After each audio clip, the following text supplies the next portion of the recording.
I start my message, నా వర్తమానం ప్రారంభించే ముందు how many of you all are in the presence of our Heavenly Father? మీరందరూ ఎంతమంది మీలో పరమ తండ్రి యొక్క సన్నిధిని అనుభవిస్తూ ఉన్నారు? Yes, all of us are in the presence of Heavenly Father.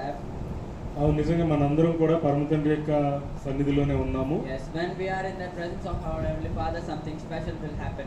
మరి మనమందరం కూడా పరమ తండ్రి యొక్క సన్నిధిలో ఉన్నప్పుడు మనందరం చాలా ప్రత్యేకంగా ఉంచబడతాం కాబట్టి మనకు ప్రత్యేకంగా జరుగుతుంది. So how many of us think negative thoughts in our brain, in our mind? మీలో ఎంతమంది మీ యొక్క మరి మెదడులో ఎంతమంది నెగిటివ్గా ఆలోచిస్తూ ఉన్నారు? Yes. I see some hands raising and I thank you for that. నెగిటివ్గా ఆలోచిస్తున్నారమ్మా? రెండు వస్తుంటాయి, బోత్ ఉంటాయి కదా. So lot of us thinks negative, and today my message topic is that only, you become what you think. నిజానికి చాలా మంది నెగిటివ్గానే ఆలోచిస్తారండి. అయితే ఈరోజు నేను చెప్పాలనుకున్న అంశం కూడా ఏంటంటే, He took 5 stones. ఆయన ఏం చెప్పాడనంటే 5 రాళ్లను తీసుకున్నాడు. Did anybody had a thought that Goliath was one, but why did he took 5 stones? ఎవరికైనా ఆలోచన ఉందా? గొలియాత్ గారు ఒక్కడే ఉన్నప్పటికీ 5 రాళ్ళు ఎందుకు తీసుకున్నాడు? ఎవరికైనా తెలుసండి? చెప్పండి అమ్మా. Just to kill.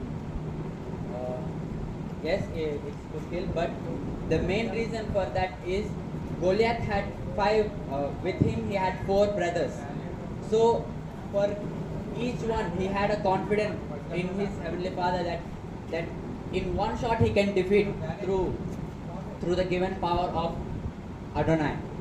అయితే గొలియాతుని చంపడానికి దావీదు గారు 4 రాళ్ళు ఎందుకు తీసుకున్నాడు, 5 రాళ్ళు ఎందుకు తీసుకున్నాడు అంటే, అతనికి 4 సహోదరులు ఉన్నారు. మరి ఒక రాయితో అతన్ని చంపాలని అనుకున్నాడు. See, Goliath had 4 brothers. గొలియాతుకి 4 సహోదరులు ఉన్నారు.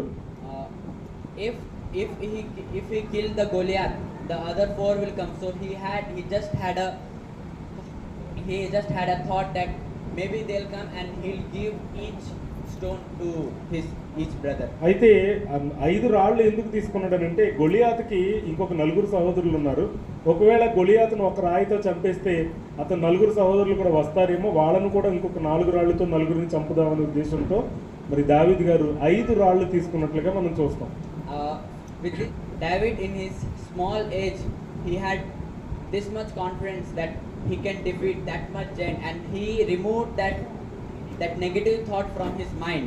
మరి దావీదు గారు చిన్నపిల్లవాడే అయినప్పటికీ కూడా అతను ఏమని ఆలోచించాడనంటే, నేను ఈ భయంకరమైన గొలియాతును నేను చాలా సునాయాసంగా చంపగలననే ఒక మరి ఆత్మస్థైర్యాన్ని కలిగి ఉన్నాడు. కాబట్టి ఆ విధంగా మరి ఎప్పుడూ కూడా అతను నెగిటివ్గా ఆలోచించలేదండి, పాజిటివ్గా ఆలోచించాడు.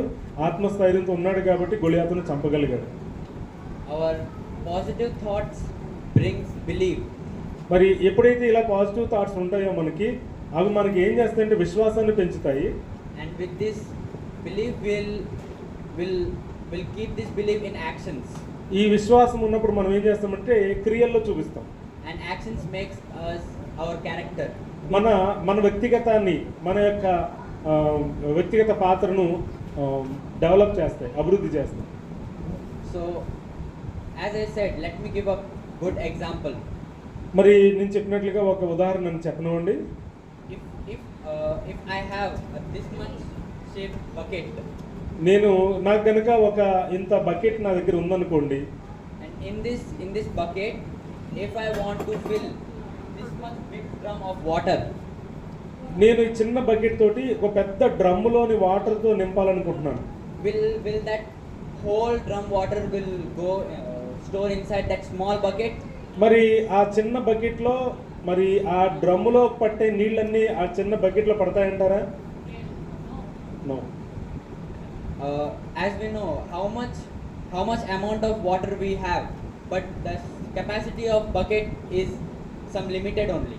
అయితే మనకు తెలుసు ఆ డ్రమ్ములో ఎంత వాటర్ పడుతుందో తెలుసు, కానీ ఆ బకెట్లో అంత వాటర్ లేదని తెలుసు. కానీ ఆ బకెట్కి అంత సామర్థ్యం లేదు. So as this comes in our mind also. మనం మెదడులో కూడా అలాంటి ఆలోచనలు వస్తూ ఉంటాయండి. మనం చిన్న బకెట్తో అది పెద్ద డ్రమ్ముని ఎలా నింపగలం.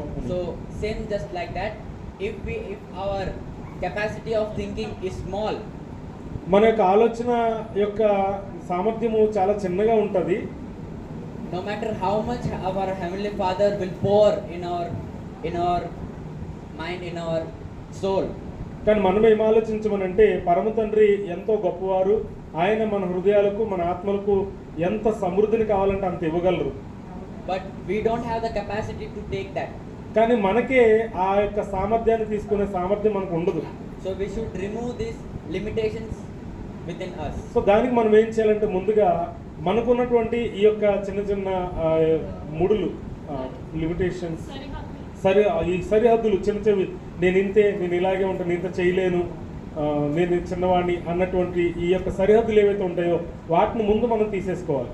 So as we know, these limitations get removed from our brain through only one thing. ఈ యొక్క సరిహద్దులు, ఈ అవధులు మన యొక్క మెదడులో నుంచి ఒక్క దాని ద్వారానే తీసేసుకోగలం. That is, we need to believe that whatever happens in our life, our Heavenly Father is with us. అదేమిటంటే మన యొక్క విశ్వాసమే. అందుకని మనం ఏం నమ్మాలంటే మన జీవితంలో ఏది జరిగినా పరమ తండ్రి మనతో ఉన్నారని నమ్మాలి. So this thing which I say, you become what you think. Let's